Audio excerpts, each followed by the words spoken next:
Will be very happy to know আলহামদুলিল্লাহ উনি confirm করেছে যে উনি বাংলাদেশের জন্য খেলতে চান।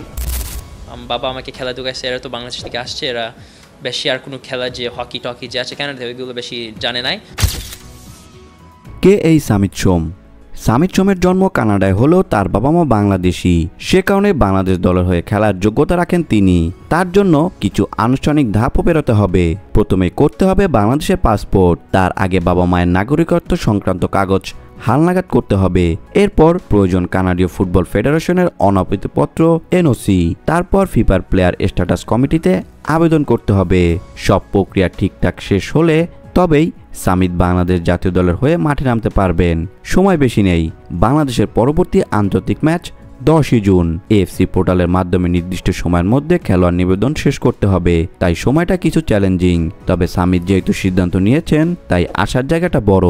সামিতের অভিজ্ঞতা: সামিত সোম কানাডার জাতীয় দলের হয়ে 3টি ম্যাচ খেলেছেন। এক সময় খেলেছিলেন মেজর সকার লিগ MLS, বর্তমানে তিনি খেলছেন কানাডিয়ান প্রিমিয়ার লিগে। ভিডিওটি দেখার জন্য অসংখ্য ধন্যবাদ। নিত্য নতুন এমন ভিডিও পেতে হলে আমাদের চ্যানেলের সঙ্গেই থাকুন, সাবস্ক্রাইব করুন, ভালো লাগলে অবশ্যই লাইক করুন। ভিডিও সম্পর্কে যে কোনো মন্তব্য করতে পারেন আমাদের কমেন্ট বক্সে। ধন্যবাদ।